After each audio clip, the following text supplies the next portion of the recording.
Yes, I'm Girish. I'm just taking lecture on pharmaceutical chemistry on hypoglycemic agents. So, what are the hypoglycemic agents? These hypoglycemic agents, this is my topic. And what is the meaning of hypoglycemic agent? First, we need to discuss about it. Hypo is any kind of the lack. Lack is the हम जो सरल language में हम लोग बोलते हैं कमी कमी. That is what is glycemic. Glycemic means the glucose. Glucose means what? Where it comes from. Glucose basically it comes from our diet, our routine diet, and we consume energy whenever we doing something or nothing. Even we are sleeping, whenever we are sleeping, we are consuming our energy. Simple सी भाषा में अगर मैं आपको बताऊँ, हम सो रहे हैं, हमारे दिल की धड़कन चल रही है, हमारी बॉडी में, वेंस में, आर्टरीज में ब्लड का फ्लो हो रहा है. तो ब्लड का जो फ्लो हो रहा है उसमें हम लोग क्या कर रहे हैं, there is a consumption of energy, there is a consumption of ATP. ATP ये सब आप लोगों ने उसमें हमारा बायोकेमिस्ट्री में पढ़ा है. I will not going to into detail of that, but what are the hypoglycemic agent? We are just getting energy from glucose. And जब हम खाना खाते हैं, हमारे स्टमक में गया खाना, वहाँ जाके हमारा खाना हमारी बॉडी में एब्सॉर्ब होता है. और आपने आइसोलेट ऑफ लैंगरहैंस जो पेनक्रियाज जो है हमारा, उसमें हमने आप लोगों को पढ़ाया है पहले कि आइसोलेट ऑफ लैंगरहैंस से उसमें 3 तरीके की सेल्स होती है हमारी. फर्स्ट सेल होती है हमारी alpha cells, second beta cells, third one is the gamma cells. हम उसे डेल्टा सेल भी बोलते हैं. हाँ, बेसिकली इसमें डेल्टा सेल जो होती है उसका जो रूटीन वर्किंग होता है वो होता है सोमेटोस्टेटिन जो हार्मोन होता है, उसके ऊपर हमारा बेसिकली वर्क होता है. तो हम उसके बारे में हम लोग बात नहीं करेंगे. हम बात करेंगे alpha cells and beta cells के बारे में. तो अल्फा सेल्स जो इसके लिए डिपेंडेंट होती है वो किसके ऊपर होती है? वो ग्लूकोज डिपेंडेंट होती है. बीटा सेल्स जो होती है वो इंसुलिन डिपेंडेंट होती है. तो जो हमारा बॉडी का स्ट्रक्चर जो मेंटेन किया गया है, इसमें इस स्ट्रक्चर में दोनों का बैलेंस होना बहुत ज़्यादा जरूरी है. किस किस का? ग्लूकोज का और इंसुलिन का. दोनों अगर इक्वल बैलेंस पे होंगे तो हमारी बॉडी एक सिस्टमेटिक तरीके से वर्क करेगी. जहाँ भी ये डिसबैलेंस होगा वहाँ क्या होगा? वहाँ हमारी बॉडी में अबनॉर्मलिटीज आना शुरू हो जाएगी. और अबनॉर्मलिटीज कैसे? जैसे कि हम लोग आज टॉपिक हमारा जो हमने लिया है हाइपोग्लाइसेमिक एजेंट्स. हाइपोग्लाइसेमिक का मैंने आपको बताया, हाइपो मतलब कमी होना, ग्लाइसेमिक मतलब ग्लूकोज का. ग्लूकोज का जब हमारी बॉडी में कमी होगा तब हम इन टैबलेट्स को हम लोग काम में लेंगे. Basically we are in the pharmacy. So हम लोग जब बात करेंगे तो हम उसे टैबलेट के फॉर्म में, केमिकल्स के फॉर्म में, इंग्रेडिएंट्स के फॉर्म में ही हम लोग बात करेंगे. तो हमारा जो बेसिक मोटो है इसको पढ़ने का, उसका ये मोटो है कि हमें ग्लूकोज और इंसुलिन के लेवल को हमें क्या रखना है? मेंटेन रखना है. मेंटेन रखना है जिसके लिए हमें डायबिटीज मेलिटस का पता होना चाहिए. इसके लिए हमें पता होना चाहिए कि ग्लाइसेमिक क्या होता है. हमारी बेसिकली अगर मैं आपको बताऊं तो हमारी बॉडी में जो ग्लूकोज का फास्टिंग कंडीशन में जो बैलेंस्ड लेवल होता है वो होता है 70 to 100. Okay, 70 to 100. जब ये इससे अबोव कंडीशन में जाता है तब क्या होता है? तब हम उसे बोलते हैं हाइपरग्लाइसीमिया कंडीशन. अब आप लोगों से अगर कोई पूछे कि हाइपरग्लाइसीमिया वाली कंडीशन कौन सी कंडीशन होती है? Whenever the glucose level of body is stable above 140 level, that for more than 1 month or 2 months, that is known as hyperglycemia condition. And whenever it is staying below from the 70 for the 1 month, 2 months or continuous, so we known as we call it what? Hypoglycemic condition. Okay, so for the condition where the condition we are staying, अगर उसका level जो होता है वो 140 के above अगर stay कर रहा है लंबे टाइम तक, तब हम किसी पेशेंट को जो हाइपोग्लाइसेमिक एजेंट्स देते हैं उसके नॉर्मल लेवल पर लाने के लिए. तो यही हमारा इसका टॉपिक का आज का मोटो है हमारा. तो मैं आपको उसका एक बार डेफिनेशन आपको इलैबोरेट कर देता हूँ. एक बार देखिए, hypoglycemic agents are the synthetic drugs that lowers the blood glucose level and are used to treat type 2 और डायबिटीज मेलिटस.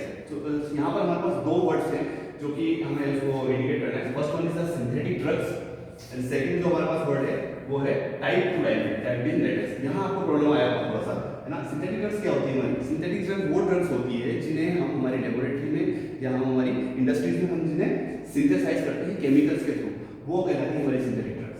सेकंड क्या है आपका? Treat type 2 diabetes mellitus. तो डायबिटीज मेलिटस हमारा दो तरीके का होता है. फर्स्ट वन डायबिटीज मेलिटस जो होता है वो होता है हमारा इंसुलिन डिपेंडेंट, और सेकंड वाला जो होता है वो होता है इंसुलिन नॉन डिपेंडेंट. तो ये आप लोगों को क्लियर होना चाहिए. मुझे लगता है यू आर वेरी टैलेंटेड, तो आप लोगों को पता होगा ये. ठीक है, तो इसके लिए हम बेसिकली दो थेरेपी हम लोग काम लेते हैं. फर्स्ट लेते हैं हम इसका पेरेंटल थेरेपी, सेकंड लेते हैं ओरल थेरेपी. पेरेंटल थेरेपी में क्या होता है हमारा? पेरेंटल थेरेपी में हम लोग जो इंसुलिन के इंजेक्शंस कुछ लोग लेते हैं और काफ़ी पेनफुल होता है, आई नो दैट, आपको भी पता होगा. पर उसमें क्या होता है, हम इंसुलिन के इंजेक्शन होते हैं उन्हें हम सीधा डायरेक्टली वेंस में लेते हैं. और वो किस कंडीशन में होता है? जब हमारी बॉडी में क्या होता है कि बीटा सेल का डिग्रेडेशन हो जाता है, तब हम लोग क्या करते हैं? हम इंसुलिन, उसे हम क्या बोलते हैं? Insulin dependent. ओके, तो हम लोग क्या कर रहे हैं, उसमें इंसुलिन उसे बाहर से दे रहे हैं। पर जब हम लोग क्या करते हैं सेकंड वाली जो टाइप 2 होता है, उसमें क्या होता है, उसमें हम हाइपोग्लाइसेमिक एजेंट देते हैं। ये वाली कंडीशन क्या होती है, इसमें हम ओरल थेरेपी देते हैं किसी भी पेशेंट को, जिसमें कि उसकी बॉडी में क्या हो रहा है, उसकी बॉडी में अल्फा सेल्स की ग्रोथ हो चुकी है, बीटा सेल स्टेबल है बट अल्फा सेल्स की ग्रोथ हो चुकी है, उसकी वजह से क्या हो रहा है, ग्लूकोज का प्रोडक्शन ज्यादा हो रहा है। जब ग्लूकोज का प्रोडक्शन ज्यादा होता है, बीटा सेल्स उसमें कम है, तब हम लोग क्या करते हैं, पेशेंट को उसमें क्या देते हैं, हम उसे ओरल हाइपोग्लाइसेमिक एजेंट देते हैं, जो अल्फा सेल्स के बढ़ने से ग्लूकोज लेवल बढ़ा है उसे कम करने के लिए। तो ये हमारा बेसिक ओवरव्यू है हमारे टॉपिक का आज का। तो इसके लिए हम लोग कौन कौन सी ड्रग्स हम लोग काम में लेते हैं, मैं आपको एक बार थोड़ा सा मार्केट प्रिपरेशन दिखा देता हूँ आपको, मार्केट में कौन कौन सी प्रिपरेशन आती है। टेक अ लुक ओके, इसमें क्या करते हैं, अपने रूटीन लाइफ में अपने घर पे आसपास भी चलती हुई काफ़ी लोगों को चलती है आजकल। ऑलमोस्ट बहुत सारे लोग हैं जो कि डायबिटीज जैसी बीमारी से ग्रसित होंगे आजकल। सो देखिए, मेटफॉर्मिन आप लोगों ने नाम सुना ही होगा, ग्लिमिप्राइड एक वेल नोन कंपाउंड ब्रांड है, ठीक है, ट्राजेंटा, ये काफ़ी सारे ऐसे मार्केट प्रोडक्ट्स हैं, जैसे मार्केट ब्रांड है जो कि हमारे ओरल थेरेपी में, ओरल हाइपोग्लाइसेमिक एजेंट्स की थेरेपी में हम लोग उसे काम में लेते हैं। मैं आपको एक और भी दिखाता हूँ उसके क्लासिफिकेशन का, जो हमने बाइफरकेट किया है इसे। देखिए, इसमें सल्फोनिल यूरियास हम लोगों ने मेजरली यूज किए जाते हैं, सल्फोनिल यूरियास है। सल्फोनिल यूरियास हम लोग क्यों काम करते हैं, एक्चुअली ये क्या है ना, इसमें सल्फर वाला जो कंपाउंड होता है वो, और यूरिया जो NH2 जो आपको पता है इस तरीके का जो बॉन्डिंग होती है उसमें, उसकी वजह से क्या होता है, तो यूरिन का एक्सक्रीशन बढ़ जाता है। साथ में क्या करता है, यूरिन का एक्सक्रीशन बढ़ने से क्या होता है कि जो ब्लड ग्लूकोज लेवल है वो भी उसके साथ में मेंटेन होता रहता है, क्योंकि आयन एक्सचेंज सारी थेरेपी हम लोग उसमें पढ़ते हैं, ठीक है, वो हमें पता है इसका, ठीक है। तो यहाँ मैं आपको क्लासिफिकेशन बारे में बता देता हूँ इसका। सल्फोनिल यूरिया इसमें बेसिक फर्स्ट कैटेगरी हमारी होती है, इसे दो जनरेशन में डिवाइड किया है हमने। फर्स्ट जनरेशन जिसमें हम लोग बात करते हैं डोलबिटामाइड, क्लोरोप्रोपामाइड, ठीक है, टोलाजेमाइड, इन ड्रग्स के बारे में हम लोग बात करते हैं। मैं आपको बताऊंगा डेफिनेटली, आपको मैं ड्रग को डिस्कस करके बताता हूँ आपको कि आपको सेकंड ईयर में इसमें किस किस चीज़ के ऊपर पढ़ना है आपको, ठीक है।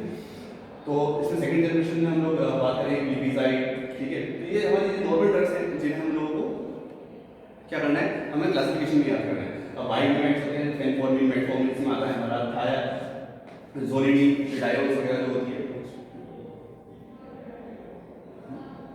ठीक है, इसमें अल्फा ग्लूकोज इनहिबिटर्स, ठीक है। तो अल्फा ग्लूकोज इनहिबिटर्स के बारे में अगर मैं आपसे बात करूं, तो अल्फा ग्लूकोज इनहिबिटर्स क्या होते हैं, ये मैंने आपको भी बताया, टाइप 2 जो मैंने आपको बताया था, जब ग्लूकोज का लेवल बढ़ जाता है तो हम उसे जो उसके जो इनहिबिट करने के लिए हम लोग जो काम लेते हैं, वो वाली जो ड्रग्स खिलाती है वो कौन सी खिलाती है, हमारी अल्फा ग्लूकोज इनहिबिटर्स। तो अब मैं आपको बता देता हूँ, तो हम लोगों ने क्या किया है, हम लोगों ने दो तरीके की डायबिटीज के बारे में बात कर रहे हैं हम लोग यहाँ पे, ठीक है, दो तरीके की डायबिटीज और दो तरीके की हमारी थेरेपी के बारे में हम लोग बात कर रहे हैं। एक होती है हमारी इंसुलिन डिपेंडेंट, तो उसकी वो हमारा बेसिकली कब होता है, ये हमारा बेसिकली जब होता है, ये होता है more than 30, sorry less than 30, okay. और जो हमारा इंसुलिन नॉन डिपेंडेंट होता है, ये होता है मोर देन 30 की एज में हमारा होता है। अब इसमें अगर मैं आपसे बात करूँ कि हम मेडिसिनल केमिस्ट्री के पर्पज से हम देखें, हम pharmaceutical chemistry for diploma second year, तो इसमें अगर हम लोग देखें हमारे हिसाब से, तो इसमें हम लोग हमें ड्रग्स के बारे में कुछ बेसिक स्टेप्स होती है जो हमें पढ़नी होती है। इसमें हमें पढ़ना होता है, क्या पढ़ना, फर्स्ट हमें स्ट्रक्चर कवर करना होता है, सेकंड हमें IUPAC नोमेनक्लेचर हमें इसका कवर करना होता है, थर्डली हमें इसका क्या करना कवर करना होता है, इसकी प्रॉपर्टीज जो है, किस तरीके की इसकी प्रॉपर्टीज होती है, जो उसका केमिकल कंपाउंड होगा हमारा, जो सॉलिड नॉन सॉलिड जिस फॉर्म में होता है, उसकी हमें केमिकल फिजिकल प्रॉपर्टीज हमें पढ़नी होती है। उसके बाद हमें उसे स्टोर कहाँ करना है, वो हमें इसका स्टोरेज पॉइंट ऑफ व्यू जो है उसका, वो हमें डिस्कस करना होता है। साथ में हमें इसके यूजेस पढ़ने हैं कि हमें ये ड्रग कहाँ कहाँ काम आएगी, ठीक है। तो एक चीज़ मैं आपको बताना इसमें रह गया हमारा कि इंसुलिन जो थेरेपी होती है वो हमें इंजेक्टेबल्स के थ्रू दी जाती है, और जो ओरल थेरेपी होती है वो लॉन्ग ड्यूरेशन के लिए हम लोग उसे पेशेंट्स को दे सकते हैं। तो आइए चलते हैं हम लोग टॉपिक के ऊपर हमारा। तो मैं ड्रग ले रहा हूँ आपका क्लोरोप्रोपामाइड। बेसिकली ये हमारी सल्फोनिल यूरिया वाली जो कैटेगरी है उसकी ड्रग है, क्योंकि इसमें सल्फा ग्रुप और साथ में हमारा NH2CO NH2 वाला ग्रुप होता है, ये यूरिया वाला ग्रुप होता है, ठीक है। तो इसे हमने किस कैटेगरी में रखा है, इसे हमने रखा है सल्फोनिल यूरिया वाली कैटेगरी। तो फर्स्ट अगर मैं आपको डिस्कस करूँ इसके स्ट्रक्चर के बारे में, तो इसमें एक क्लोराइड का जो ग्रुप लगा होता है, यहाँ पे क्लोराइड लगा होता है फोर्थ पोजीशन पे, साथ में ये वाला जो पूरा ग्रुप है हमारा, ये इसे हम सल्फोनिल यूरिया ग्रुप बोलते हैं, ठीक है। और साथ में यहाँ पर एक चेन लगा होता है 3 कार्बन का, इसे हम लोग क्या बोलते हैं, इसे हम बेसिकली बोलते हैं प्रोपेन। 3 कार्बन होते हैं, इसे हम लोग क्या बोलते हैं, एथ में प्रो, ठीक, तो इसे हम बोलते हैं प्रोपेन, ठीक है। तो हम यहाँ अगर हम बात करें तो इसका नंबरिंग जो रहेगा वो इस तरीके से रहेगा 1 2 3, क्योंकि ये यूरिया वाला ग्रुप है इसलिए, ठीक है। तो इसे हम लोग इस तरीके से ब्रेक लगा के लिखते हैं, क्योंकि ये फोर्थ पोजीशन पे हमने क्लोरोबेंजीन लिखा है। क्लोरोबेंजीन इसलिए लिखा है क्योंकि यहाँ से अगर इसकी नंबरिंग करता हूँ मैं तो 1 2 3 एंड 4, सो क्लोरीन हमारा कहाँ है, ये फोर्थ पोजीशन पे है, तो 4 क्लोरो क्लोरीन के लिए हम लोग लिखेंगे क्लोरो, और ये पूरा जो बेंजीन है इसके लिए हमने लिखा बेंजीन, 4-क्लोरोबेंजीन। इसके बाद ये सल्फर वाला ग्रुप है, इसके लिए हम बोलते हैं सल्फोनिल, क्योंकि SO2 दो उसमें ऑक्सीजन है हमारे पास, तो हम लोग इसमें क्या लिखेंगे सल्फोनिल।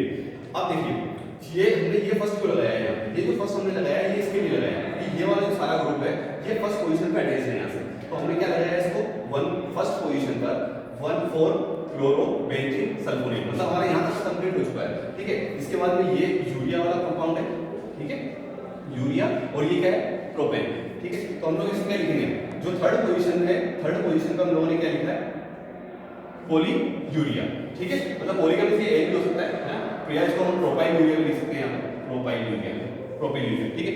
ये इसमें हमारा कंप्लीट हो जाता है। तो बेसिकली हमने क्या किया, फर्स्ट हमने इसका स्ट्रक्चर देखा है, सेकेंडली हमने क्या देखा उसका IUPAC नेम उसका हमने देखा है, प्रॉपर्टीज में हम लोग इसका देखे थे ये व्हाइट क्रिस्टलाइन पाउडर की फॉर्म में होता है, ठीक है, क्रिस्टल्स होते हैं, आपने नमक देखा है हमारा, तो नमक की तरीके के जो क्रिस्टल्स होते हैं वो उस तरीके के क्रिस्टल्स होते हैं उसके, ठीक है।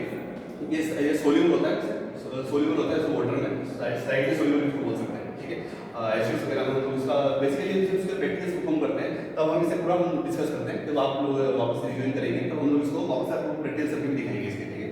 स्टोरेज के लिए हम इसे well closed container, well closed means देखिए कंटेनर स्टोरेज के लिए हमारी अलग अलग कंडीशन होती है, कुछ कंपाउंड्स होते हैं जो कि हाइड्रोस्कोपिक होते हैं, कुछ हाइड्रोस्कोपिक होते हैं, कुछ हमारे होते हैं जो फोटोसेंसिटिव होते हैं, सबके लिए कंडीशन जो होती है वो अलग अलग होती है हमारी। तो किसके लिए कंडीशन है उसे हम रखेंगे वेल क्लोज कंटेनर्स में, हम इसे रखेंगे। देखिए कि अगर एयर टाइट हो तो वो काफ़ी ज़्यादा अच्छा है, ठीक है। अब इसके यूजेस के बारे में अगर मैं बात करूँ तो ये बेसिकली डायबिटीज मेलिटस में काम आएगा, एब्सोल्युटली हम लोग पढ़ रहे हैं डायबिटीज मेलिटस तो उसके बारे में इसमें काम आएगा। और टाइप 2 कितना आएगा, टाइप 2 में, तो ये किसमें होता है, ये बेसिकली किसमें काम लेते हैं, उसको एडल्ट्स में काम लेते हैं।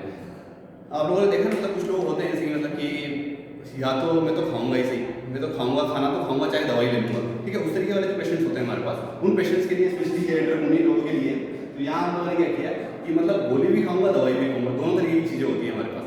या तो अगर डाइट पर कंट्रोल रखते हैं पेशेंट्स अपनी, तो वो इससे वो अपनी डाइट से कंट्रोल कर सकते हैं with diet alone, it can be control with diet alone, ठीक है। अगर वो डाइट पे कंट्रोल रखते हैं तो भी ये इसे क्या कर सकते हैं, कंट्रोल कर सकते हैं। पर अगर डाइट पे कंट्रोल नहीं रखना है तो साथ में आप ये हमारी टेबलेट ले सकते हैं। इससे क्या होगा, फार्मा कंपनीज का हमारा क्या होगा, सेल्स रेवेन्यू बढ़ेगा और काफ़ी लोगों का रोजगार बढ़ेगा, ठीक है।